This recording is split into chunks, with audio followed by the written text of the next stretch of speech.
The scandalous Jeffrey Epstein likely handed over compromising material on Donald Trump to the Kremlin, which could explain the American president's indecisiveness regarding Moscow. This shocking information is being revealed today by Politico, right after the United States Congress called on the Justice Department to release all of Epstein's scandalous files.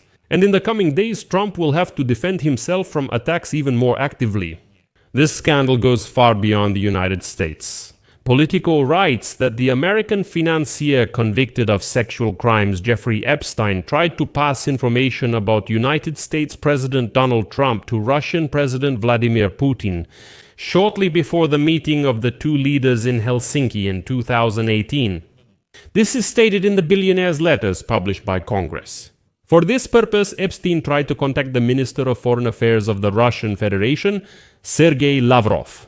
On June 24, 2018, he sent an email to the former Prime Minister of Norway, who headed the Council of Europe, and asked to facilitate such contact. And also, emails published the day before show that Epstein admits that Donald Trump was well aware of the acts of violence Epstein is accused of. But the main point now is something else. Epstein likely gave compromising material on Donald Trump to Moscow to pressure the American president.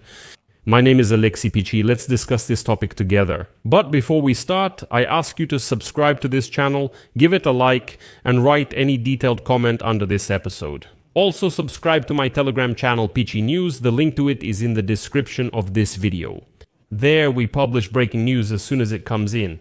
If you want to support the work of this YouTube channel, you can do so with any donation or a paid sponsorship subscription using the links and details provided. In the description of this video it says, support the channel Alexei Pichi. Choose any format that is convenient for you. I will be grateful for your support.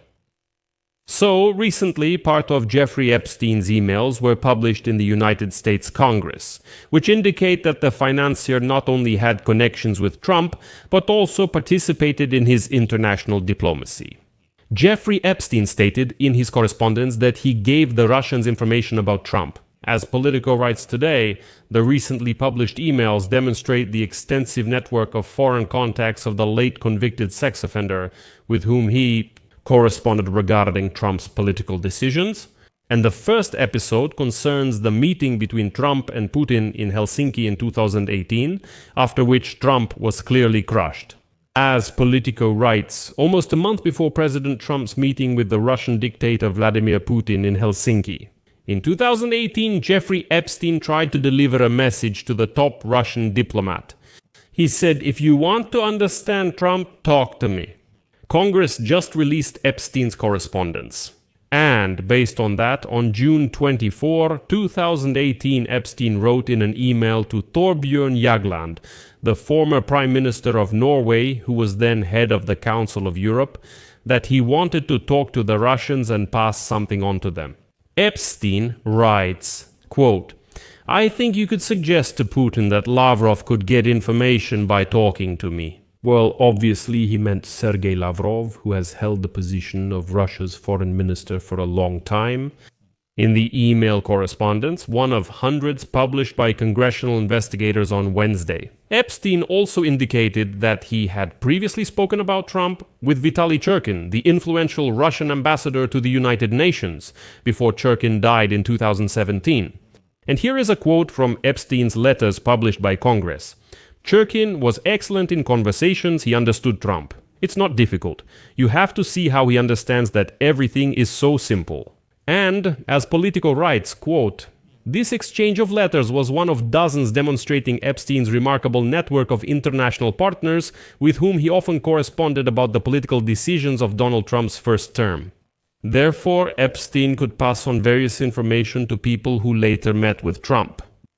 The White House did not immediately respond to requests for comment on these emails. But Press Secretary Karoline Leavitt stated at a briefing on Wednesday that the broader set of emails, quote, "absolutely proves nothing except that President Trump did nothing illegal. A guilty conscience betrays itself, as they say."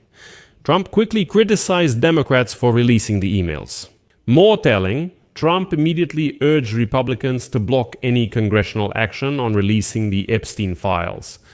He said they should focus on ending the shutdown, as nothing else matters. Next is a quote from Donald Trump. The Democrats are trying to bring up the Jeffrey Epstein hoax again, because they will do anything to distract from how badly they handled the United States government shutdown. Only a very bad or foolish Republican would fall into this trap. There should be no distractions about Epstein or anything else, and all Republicans should stay focused solely on reopening our country and fixing the tremendous damage caused by the Democrats. Well, it's pretty clear here. Trump is demanding not to get involved at all in the voting on the release of the Epstein files. Let's return to Epstein's letters. In the emails, former Norwegian Prime Minister Jagland tells Epstein that the next day he will meet with Lavrov's aide and will suggest that he get in touch with Epstein. That's where the information stops. Neither Epstein nor Jagland say if this meeting happened. But later, Epstein expressed his opinion about the fateful meeting between Trump and Putin in Helsinki, which was criticized around the world because of his apparent capitulation to the Russian dictator. But here are a couple more fragments from the correspondence. Larry Summers is a former Treasury Secretary in the Clinton administration and an economic advisor in the Obama administration. In an email to Epstein on July 16, 2018, which was the day of the Helsinki summit with Putin, he writes, "Do the Russians have any information on Trump? Even for him, today was terrible." To which Epstein replies, quote, "My email is full of similar comments." Wow. I'm sure he thinks everything went just great. He thinks he charmed his opponent. The truth is, he has no idea about symbolism.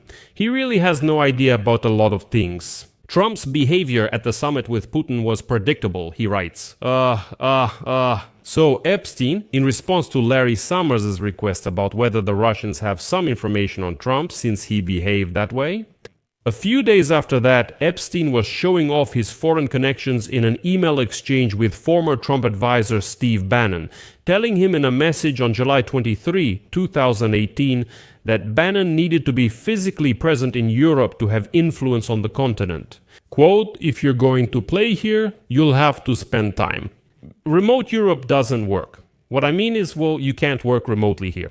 And during that period, Epstein assures Bannon that he can now arrange any meeting with Russians and Europeans.